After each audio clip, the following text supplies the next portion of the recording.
Alright, so today is June 24th, and I have collected a quart-sized sandwich bag and a half of green beans, or pole beans, and there's more that are ready to be harvested. But yeah, so this is about how tall they got on the trellis. And then in front here I have sweet potatoes, doing pretty good. Zinnia. Really pretty. Some more zinnias. Then we got just a sweet potato here in the center. More sweet potato. Lettuces that we have actually not used at all. Nasturtium. There's another nasturtium, I thought. Yeah, right there. It just hasn't bloomed. And then all these are different tomatoes. Haven't harvested a tomato yet. None of them have turned right. And then here are all the...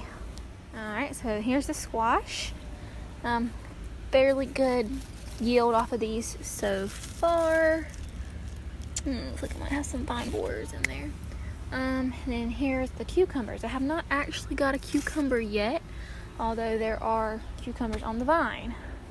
Just not ready. Then here's the crookneck squash. So note to self, next year, stick with straight neck. It's smaller, takes up less space than the crookneck. Or maybe this is just doing really good and those plants are struggling. I don't know, but observation.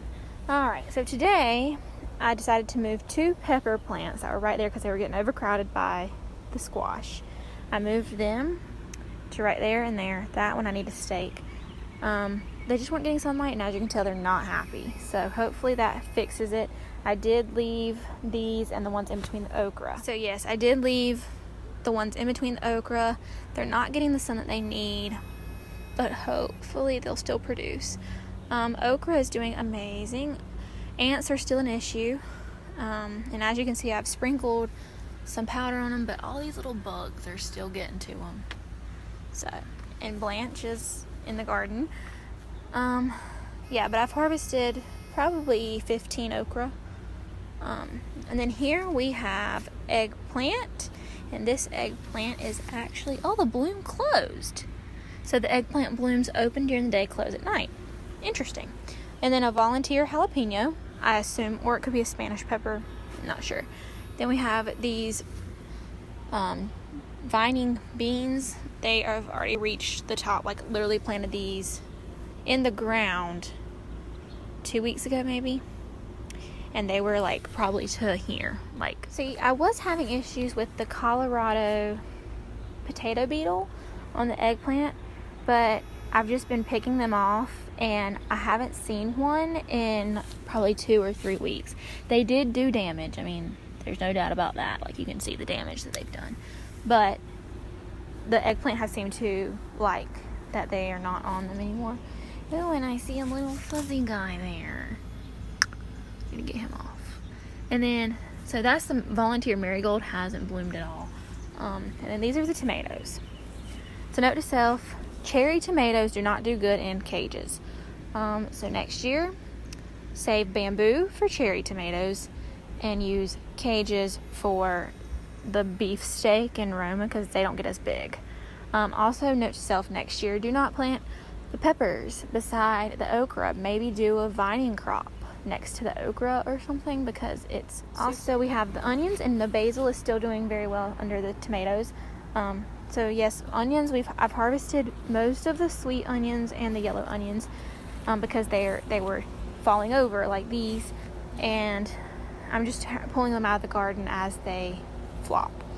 So I see a few more that have flopped since I last pulled up. So yeah, and then after I get all of those pulled up, I will weed it and look into planting fall crops. And then here's another variety of eggplant. It's got some blooms on it too. Pretty zinnia. Yes, and then the catnip plant, which Blanche absolutely loves. And we have the trees in here. Doing pretty good. Those are tomatoes right there that might go in the ground after other things come up. And then we have zucchini, which this is one zucchini plant that has completely overtaken like this whole side of the bed. It's producing fairly okay, not the greatest, not compared to squash. Then right here we had potatoes. We've already harvested all that right there. Delicious, by the way. Great crop to grow. Right now we're hardening the skin on these, and we will harvest them as we need them. Then we have obviously all these flowers, which is just gorgeous. It's absolutely gorgeous. And all of them lining the greenhouse as well. And over here is kind of a mirrored situation of what is in that bed. We have a yellow jalapeno. I think that's overwatering. Then we also have a zinnia. The jalapeno over there in the other bed, another zucchini. And then this bed of potatoes has not been touched yet. We're going to harvest the rest of those before we get into these. And Blanche is just loving the garden today. And yes, the strawberries are still producing, but as you can see, the Cleomes have completely taken over this bed, so it's not even possible to get to the strawberries. So, it's beautiful though. Really pretty. Just kind of a waste of a bed. But yes. And then these just wrap around. They're just beautiful. I think I might take some pictures of those. I'm trying to think. But yeah, that's it. I didn't really grow any herbs this year, which I kind of regret.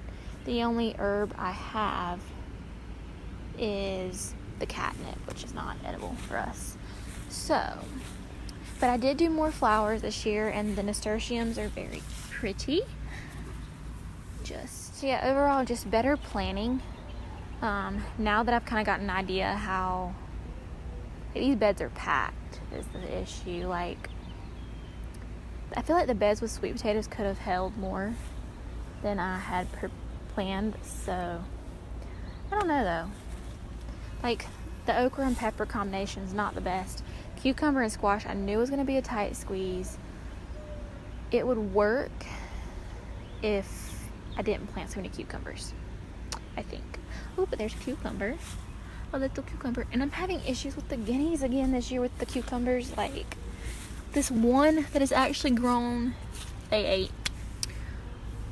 And that's the only one so far that's a decent size. So, hopefully we'll get some coming in here shortly. We did have problems with the soaker hoses when this one right here busted the other day and was shooting up past. And here is the catio garden. So, the zinnias are turning out okay. Not what I expected, but a little bit better than they were. And the snapdragons are starting to bloom. We've got different colors. This is like a white with a yellow center. Very pretty. A hot pink. And then this is a very interesting, like, I think this might be my favorite. These two together are really pretty. And then we've also had in between that and the white, it's like a very light pink.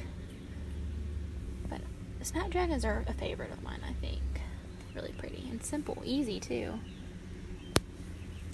So last year we had a bunch of marigolds, this year snapdragons. And I think I could have gone a little bit heavier on the snapdragons, but maybe they'll fill in a little bit. Here's our little fish. You see how small they are. Had to start over. They've already grown. Maybe half an inch, maybe an inch. Yeah. Okay, so here we are in this garden. I think I'm gonna plant some squash in between the corn where like there's big gaps. Like there's two big gaps there, big gap here. Plant some squash there. And now I'm not sure if these are watermelon or cantaloupe, but I did come out here earlier and I saw some promising, where was it? It's like a little baby watermelon or cantaloupe. I'm not sure what cantaloupes look like when they're growing.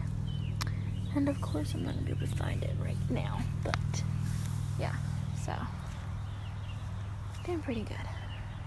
And the buzzard has seemed to keep the deer away, so it's good. Looking pretty good. We've had some good rain this week, so the corn has kind of filled in a lot.